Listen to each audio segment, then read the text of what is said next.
Geordie Journo's back here at the Walker Dome, Jordan.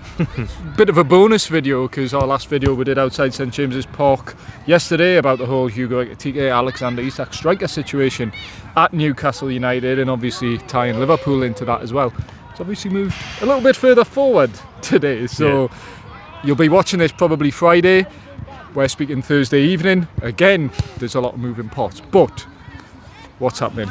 Jordan? We did mention in the last video there'll be a lot of moving parts, and by the time about 11:30 this morning, Thursday morning, our video was sort of out of date. As we sort of learned, I think the situation's reached a conclusion. I was nearly there. I think it was more or less 24 hours ago. It was like, Newcastle on getting Ekitike. Well, I said it yesterday. I know it was unpopular. I said as soon as Liverpool came in for Hugo Ekitike, I thought it was game over for Newcastle, and that's certainly what's proved to happen.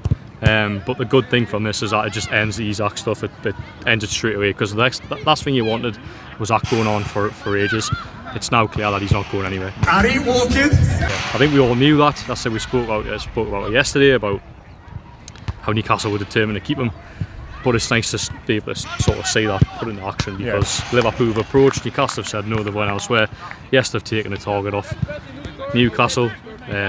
But realistically, have Newcastle lost much in this situation? I don't think so. As I said yesterday, they've ultimately lost a player that they didn't have in the first place, and they're looking elsewhere. The only winners from this situation, in my opinion, are Frankfurt in the player. 100%. Yeah, they're literally probably playing.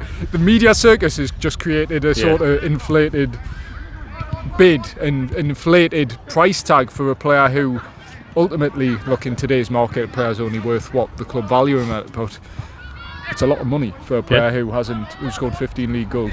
Yeah, no, he hasn't. I think he's only prolific season. I think obviously he was breaking through at Stade de Rom. Is that how you say? I would say Rennes, but it's definitely wrong. I think he scored. I don't know if he hit double figures for them, but anyway, he ended up going to Paris Saint-Germain. Didn't work out there. I think from what I've seen of him, I think he's got real potential to be a really top class striker, but he's not quite there yet. As I say, I think he will become that. But you look at his sort of goal scoring in league so far. Last season was his only prolific one. So again, I find it really hard to think that Newcastle have lost out in this situation. As I say, I think it's a shame, because I think having Isak and Ekitike would have been a real flex. Yeah, but to have them two, like as I say, you've potentially got a successor there if and when Isak goes. But it hasn't played out that way. And ultimately, if you had to pick between the two, which is ultimately what's really had to happen in the end, you would pick Isak over Ekitike every day of the week. And he's not coming, and that's it. It doesn't matter that Newcastle will look elsewhere. Is it wasted energy, maybe? Yeah, I've seen a couple of people sort of complain about that, and I suppose you could suggest it is, but the thing I would always say is, and I know Newcastle have moved relatively slowly in this transfer window, but there is 6 weeks left, so there is still time. I'm not giving up hope yet. Month till the start of the season. Yeah, if I'm being brutally honest, I would have expected Newcastle to have at least 2 signings in by now. I thought for the Celtic game. They definitely have one big one, which they have, but I was thinking 2, and that was sort of the understanding as well. Ideally, it would have been James Trafford, but that's all gone a bit quiet. It has gone very quiet, which it was the only deal we were sort of talking about at one stage. It looked almost done at one stage, and then we've addressed that. It sort of fell apart. Burnley raised the asking price, and Newcastle, as of yet, have not matched it. So. And then the priority goes on to a striker, which, as I said previously, I'm not sure how much of a priority Trafford is now, but it's a deal that they've pursued, so you would hope that they would still go and get it done. But so much effort, it's hard, and it's just like, again, it's hard to know where the club are at this moment in time, because they've spent probably the last fortnight or 3 weeks looking at strikers. João Pedro before this, Hugo Ekitike now, and the Trafford stuff's gone very, very quiet. But I think it shows where, probably highlights where the priority's at, and they're looking in a market which is really difficult in signing a backup. Not a backup striker. They want a Isak challenger, don't they? Yeah. And they've tried for 2 of those. Who ultimately is going to be on paper a backup to Isak, because who you're going to get who's on his level really, but like that ambition is there to go. You can be a proper challenger. You're maybe slightly younger in the profile of João Pedro, Hugo Ekitike. I think Hugo Ekitike would have been a great signing. I think João Pedro would have been a good signing. Just the money involved is just a little bit too much for Newcastle United, and that's just the way it transpired. I said the same about João Pedro. in a previous video, I think he was just too much money for what he's produced so far. Although I did like the look of him in the Club World Cup. The bits I saw of him with Chelsea, sort of skewed standard, but yeah, he would have been a good signing. Hugo Ekitike would have been, but you move on. Newcastle have always had a few plates spinning. The only thing I would say about the striker situation, as much as I don't see how Newcastle have lost out on Hugo Ekitike, but what I would say is João Pedro and Hugo Ekitike, look at the clubs that they've gone to. That's the market Newcastle are shopping in, and it's very, very difficult. Newcastle would have probably signed both of those players if they hadn't been gazumped by, let's be honest, two bigger clubs. And that's the market they're in. And that's probably why there's a lot of frustration, because they're competing for players where Liverpool literally just come in and go, we're going to take them. And Newcastle have had to step away because they can't compete with the financial power of Liverpool. And then again, I got criticised yesterday for bigging Liverpool up, but they literally are just they're an English giant, and it's really difficult to compete against clubs like that for players. Yeah, goes back to a point you made a good few videos ago, really probably about a month ago now, where you said Newcastle may be shopping in the wrong market. Ultimately, the one player they've managed to get in is in the right market, maybe. Yeah, well, Nottingham Forest, there's no offence to Nottingham Forest, but they are below Newcastle in the English pecking order. Yeah. Newcastle are a bigger club than Nottingham Forest. Yes, and yeah. European Cup, whatever, but they don't count. Nottingham Forest will remind every club that hasn't won a European Cup about their achievements. But yeah, Anthony Elanga's moved to Newcastle for a reason. So, moving on, in terms of the striker situation, where do Newcastle go from here? Because they've been linked with numerous strikers. They need to bring someone in. At the moment, it's Alexander Isak, Willisula. Anthony Elanga has made a comment that he can play striker too, but let's not. Yeah, Anthony Gordon as well. But really, it's Alexander Isak, Willisula. That gap that Callum Wilson's exit is left needs to be filled. Yes, absolutely. I'd say I'd done a U-turn yesterday. I said I think the striker is a priority. And the latest name linked today, I think it was The Athletic that broke the story. It was Brentford's Johan Visser, which I think on paper for 20 goals last season, 90 in the Premier League. I'm not sure any of those were penalties. No, Mbeumo was the pen man. Yeah, he was. Yeah. So which I think he's gone really under the radar, Visser.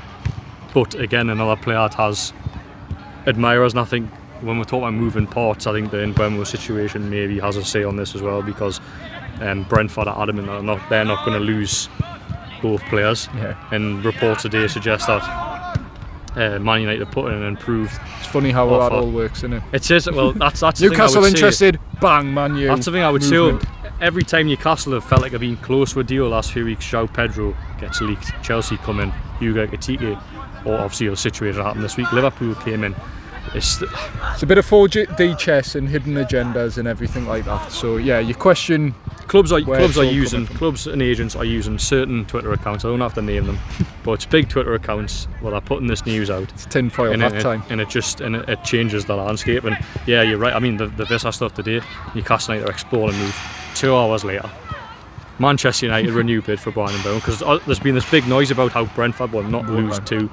And to be fair, they both scored 20 goals last season. They've lost the manager, they've lost the captain. To then go and lose 40 goals out your forward line would be absolute lunacy. So if Mbeumo goes to Manchester United, I think Visser stays it. But does he kick up a stink and want to leave? Yeah. Again, it's a club that's sort of in charge of the player. But I think on paper, I think it'd be really, really good signing. It again fits sort of the profile of the players that would be mentioned, where you can play anywhere across sort of the front line, say proving at Premier League level. But just a bit older, I think. Yeah, well, that's the thing, because Newcastle have always sort of targeted younger. If you're over 27, we won't pay good money for you. It's basically Newcastle. He's 29 in September, and look, I'm 29 next year, so I would hate to admit that too. But in terms of career heading towards the 30s, which is what everyone says in football, it's sort of like out of character for Newcastle to go and put a big sum down on a player that's at the end of his he's not at the end of his career, but no, he's not. But he's sort of 2 or 3 years away, maybe he's approaching the twilight. Well, yeah. Eddie Howe wouldn't be signing me. He might give you a chance, but not me. 27, I'm getting there as well. I'm entering the twilight to my Walker Dome career. You can be a keeper though. There's a long spell. They'll go. James Trafford's failed. Jordan, I saw your performance at St James's Park actually. Yeah. Nah, I don't like to brag about it. Anyway, what's your thoughts on Vissa? I like him. I do. I think he does fit the profile, like you say, of the can play through the middle, can play out wide. I think he's a more natural, like, backup to Isak, if you know what I mean. He's not. He will be a challenger, but he's not a player who you go, Newcastle's strongest 11 has Johan Vissa in it. Whereas I think Ekitike and João Pedro, they could at least stake a claim for that. Yeah.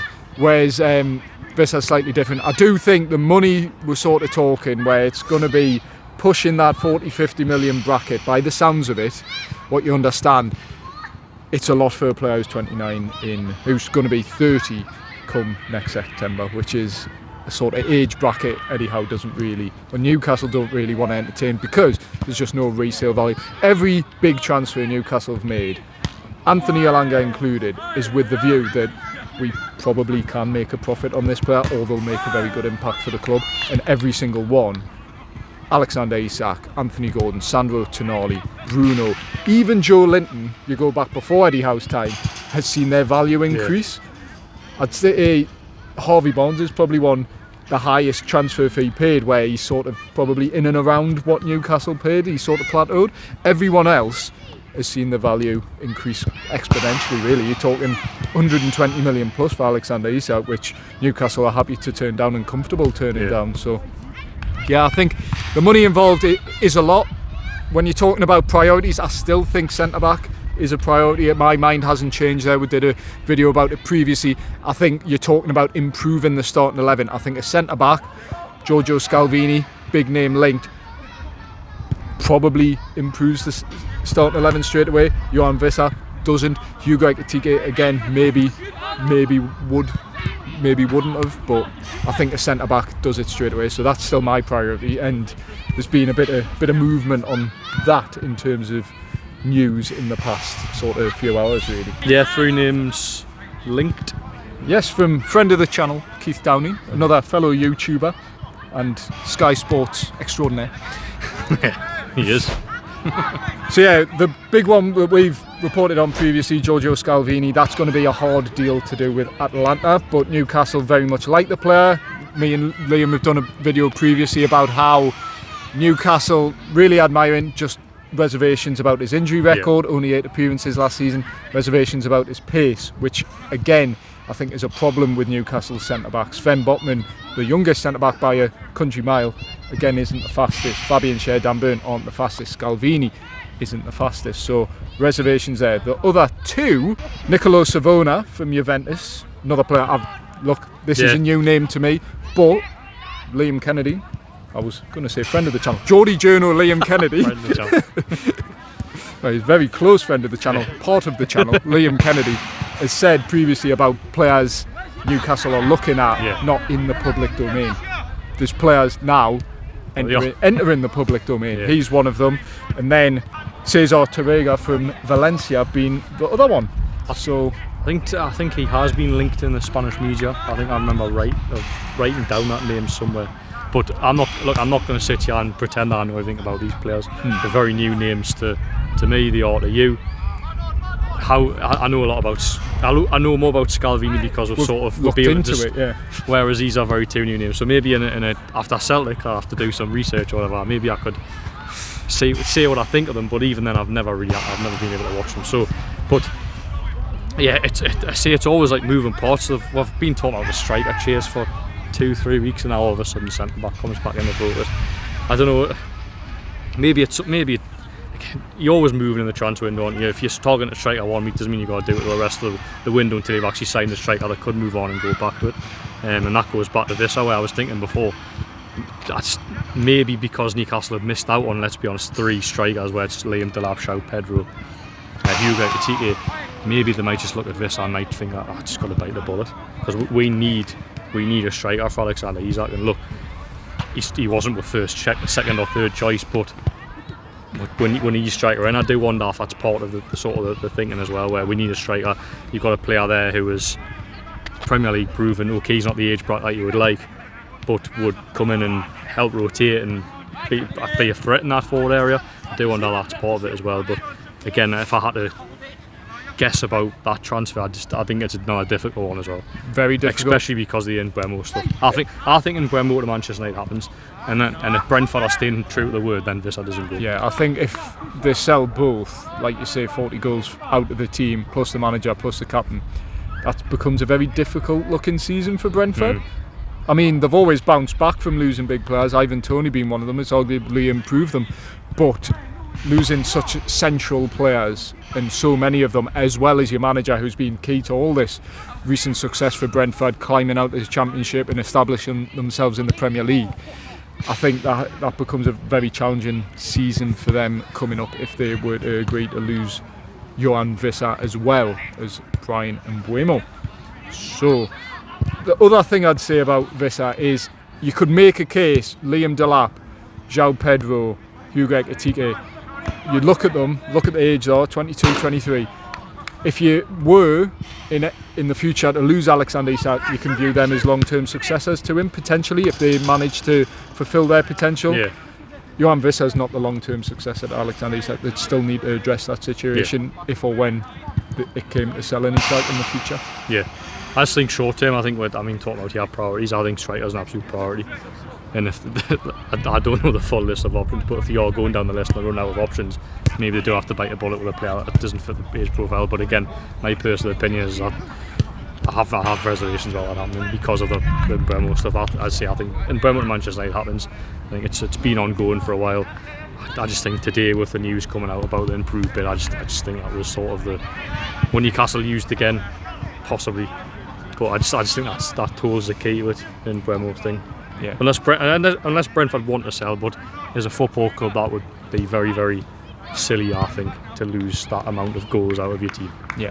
How do you replace it? Yeah. Exactly. So we'll have the ad break there. Afterwards, we'll speak about a couple of interesting interviews that emerged today. Eddie Howe speaking to the media, and a Newcastle United player speaking to the media as well. And we'll wrap things up there and look ahead to the big game on Saturday at Celtic Park. See you after the break. Comply IT Limited. Worrying about disposing of your old IT equipment? Don't be. Comply IT handle everything. Secure collection, detailed tracking, and certified data destruction. That's Comply IT Limited. Four Rivers Financial Planning offer holistic financial advice for all stages of life, ensuring your plan remains robust and adaptable in the ever-changing world we live in. So those were our sponsors, links in the description below. And if you like what we do, please remember to like, comment, share, subscribe and ring the bell for all your latest Geordie Journos content. So the first half of the show, we sort of addressed the frustrations, the various transfer pursuits Newcastle have been after this summer and are still after.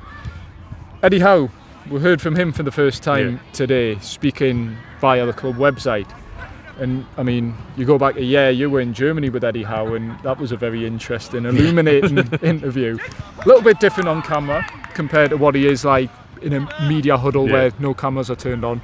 But what did you think about Eddie Howe's interview today with NUFC TV? Cut a very frustrated figure. I thought it was very interesting when he got asked the question of how's your summer been. He said it's been difficult, given the sort of Eddie Howe language behind the scenes. So he said things had sort of changed, obviously, with the Paul Mitchell situation, exiting the club. As we've said previously, that has seen Eddie Howe sort of step back into a transfer role, work with the likes of Andy Howe and Steve Nixon, identifying targets and trying to get deals over the line.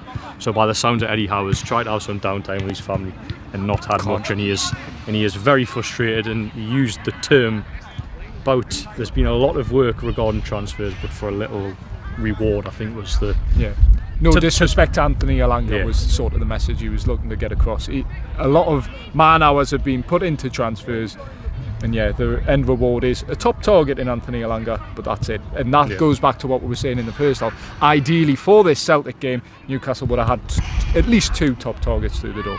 They've only got one. Look, I see we've named three strikers there they've missed out on. It's obvious that they've missed out on players, and that goes back again, I think, to the market that they're shopping in. So you're going to have to take these setbacks, but I'm still holding out hope the fact that there's 6 weeks left of the window. It's not ideal now, because I think you would have liked to see probably 3 signings in by now. You then got the start of the season in 4 weeks against Aston Villa. So you need 3 in by then, I think. But then you've still got that extra window. It's 6 weeks until the window closes. So I'm trying to stay positive until then. And I do still believe they'll go out and sign and strengthen the positions they need to. It's just been, in the words of Eddie Howe, been very frustrating.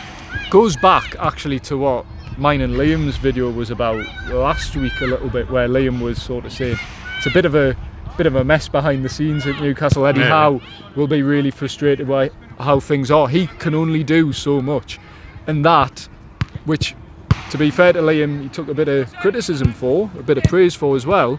It was a divisive comment. I think Eddie Howe's probably vindicated those comments slightly with his interview today. Yeah. So we don't just waffle on and make things up. There's actual substance to what we're saying. So, yeah, Eddie Howe, frustrated figure. We'll speak to him potentially in a nice media huddle where we can sort of really dig into his feelings about the summer and get him on the record about a good few things, particularly regarding transfers and incomings, outgoings, things like that. So yeah, that'll be good to see at Celtic Park. But another player who's been speaking, I say another player, Eddie Howe's not. A player who has been speaking to the media for the first time today is Newcastle's one signing so far this summer, Anthony Elanga. You may have seen a few quotes on Sky Sports. He did a broadcast thing. He's also done a written thing. The quotes will be out there now. Just speaking about Newcastle United. And one thing I'll say about Anthony Elanga is he comes across very well. Yeah, he does. He's very articulate, very passionate, clearly quite an intelligent guy. I've seen that from the club interview we did last week. I'm actually really enthused by that. I tweeted out saying I think it's one of the best first signings I've seen, because it felt like it was from the heart. There was a very little cliched stuff in there, which does happen.